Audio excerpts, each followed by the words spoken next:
दोस्तों, आईपीएल 2022 में कमाल का फैसला लिया गया। बीसीसीआई ने डिसाइड किया कि अब वो 8 टीमों की जगह 10 टीमों को आईपीएल में शामिल करेंगे और ये दोनों टीमें थीं गुजरात टाइटंस और लखनऊ सुपर जायंट्स, जो कि सीजन में बहुत अच्छा परफॉर्म कर रही हैं। लेकिन इसी के साथ गुजरात टाइटंस के साथ एक कंट्रोवर्सी भी जुड़ गई है। ये कंट्रोवर्सी है उनके मालिकों को लेकर, जो काफी सारे बैटिंग परफॉर्म्स ओन करते हैं, जबकि भारत में बैटिंग या गैम्बलिंग पूरी तरह से लीगल है। ज्यादातर ऐसे समय में बीसीसीआई ऐसी कंपनीज को टीम लेने से मना कर देता है, लेकिन गुजरात टाइटंस आईपीएल खेल रही है। कैसे इस आईपीएल में टीम को खेलने की इजाजत मिली और क्या इस आईपीएल टीम को बंद किया जा सकता है, जानेंगे हम आज के इस वीडियो में, तो अंत तक बने रहिएगा हमारे साथ। लेकिन वीडियो शुरू होने से पहले अगर आप चैनल पर नए हैं या आपने अभी तक चैनल को सब्सक्राइब नहीं किया है, तो चैनल को सब्सक्राइब करना और बेल आइकन दबाना ना भूलें। तो पहले तो जान लेते हैं कि पूरा मामला क्या है। 2021 के अक्टूबर महीने में ऐलान किया गया कि 2 नई टीम्स इस बार आईपीएल खेलेंगे और भारत जैसे देश जहां क्रिकेट का मार्केट इतना बड़ा है, वहां पर ये एक बढ़िया बिजनेस अपॉर्चुनिटी थी, जिस वजह से स्वाभाविक था कि भारत में जितने बड़े फाइनेंशियल प्लेयर्स हैं, सभी इन टीम्स के राइट्स खरीदने के लिए मार्केट में कूद पड़े। बिडिंग में अडानी, जिंदल, आदित्य बिरला, यहां तक कि बॉलीवुड के दीपिका पादुकोण और रणवीर सिंह भी थे। इसके अलावा फुटबॉल टीम मैनचेस्टर यूनाइटेड ने भी आईपीएल में एक टीम ओन करने के लिए अपना दाव खेला, लेकिन जब ये बिडिंग शुरू हुई तो शुरुआती 5 मिनट में इन सभी प्लेयर्स की हवा टाइट हो गई। पुणे सुपर जायंट्स के पुराने मालिक संजीव गोयनका ने 7,000 करोड़ की रकम ऑफर कर दी, जो कि मार्केट रेट से 2,000 करोड़ रुपए ज्यादा थी, जिस वजह से उन्हें लखनऊ के राइट्स मिल गए। और दूसरे नंबर पर रही सीवीसी कैपिटल, जिसे गुजरात टाइटंस के राइट्स मिले। अब कंट्रोवर्सी की शुरुआत होती है इस परचेज के अगले ही दिन, जब बीसीसीआई के पूर्व कमिश्नर और आईपीएल के फादर कहलाने वाले ललित मोदी एक ट्वीट करते हैं, जिसमें वो व्यंग करते हुए कहते हैं कि मुझे लगता है कि अब तो बैटिंग कंपनीज भी आईपीएल में टीम्स खरीद पाएंगी। ये बीसीसीआई क्या कर रही है? ये ट्वीट बीसीसीआई और सीवीसी ग्रुप की तरफ डायरेक्टेड था। इस ट्वीट ने जल्दी हेडलाइंस बटोरनी शुरू कर दी, जिस वजह से बीसीसीआई पर भी एक प्रेशर दिखने लगा।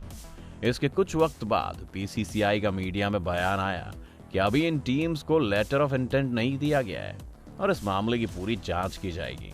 पर जहां बीसीसीआई इस मामले में इन्वेस्टिगेशन का आश्वासन दे रही थी, वहीं सीबीसी कैपिटल ने प्लेयर्स को अप्रोच करना, अपनी ऑक्शन स्ट्रेटजीज बनाना और यहां तक कि कोचेस को हायर करना भी शुरू कर दिया था। ऐसा लग रहा था जैसे सीबीसी कैपिटल पूरी तरह से कॉन्फिडेंट थी कि फैसला उन्हीं के हक में आएगा। अब जानते हैं कि बैटिंग पर भारत सरकार का क्या कहना है। भारत के गैम्बलिंग एक्ट 1867 के मुताबिक सभी तरह की गैम्बलिंग भारत में इल्लीगल है।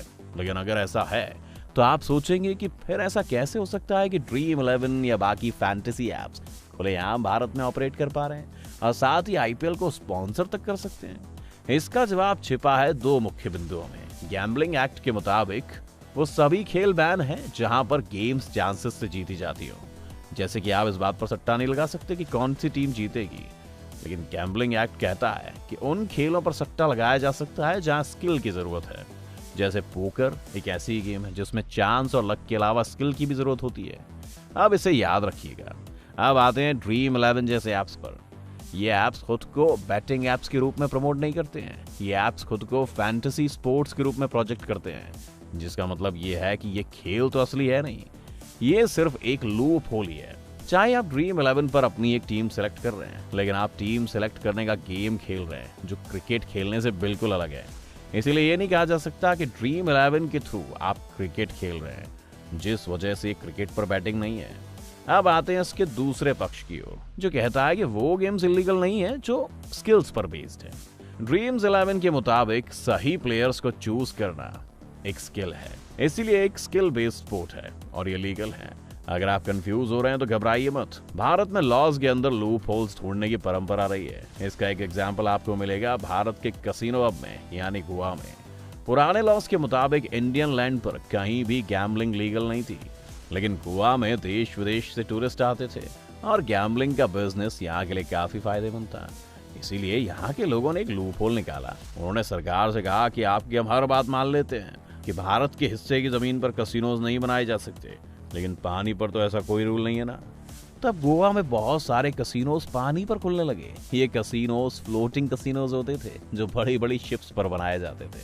अब खैर नियम बदल चुके हैं और गोवा में जमीन पर भी कैसीनोस खुल सकते हैं। इस बात को समझाने का ये मकसद था कि चाहे लॉ कुछ भी कहे, लोग रास्ता ढूंढ ही लेते हैं। अब लौटते हैं गुजरात टाइटंस पर। बीसीसीआई ने घोषणा की थी कि इस मामले को दिवाली के बाद देखा जाएगा और फिर 4 दिसंबर को एजीएम की एक मीटिंग में ये उम्मीद थी कि बीसीसीआई अपना रुख साफ कर देगी। लेकिन इस मीटिंग में गुजरात टाइटंस का मामला डिस्कस ही नहीं किया गया। लेकिन बीसीसीआई ने इस पर एक एक्सटर्नल प्रोब जरूर बैठाया, जिसकी अगुवाई पूर्व सुप्रीम कोर्ट जज के.एस. राधाकृष्णन कर रहे थे। इस प्रोब के रिजल्ट के लिए ज्यादा दिन इंतजार नहीं करना पड़ा, क्योंकि 22 दिन के अंदर अंदर ही फैसला आ गया। अडानी से लेकर सभी बड़े प्लेयर्स बेसब्री से इस फैसले का इंतजार कर रहे थे। फैसला काफी लोगों के लिए बहुत अजीब था। बीसीसीआई ने माना कि सीवीसी कैपिटल के पास बहुत सारी बैटिंग कंपनीज की ओनरशिप है, लेकिन फिर भी उन्हें एक आईपीएल टीम रखने की इजाजत दी जाती है। ये इजाजत इसलिए दी गई है क्योंकि यहाँ पर भी एक लूप होल था।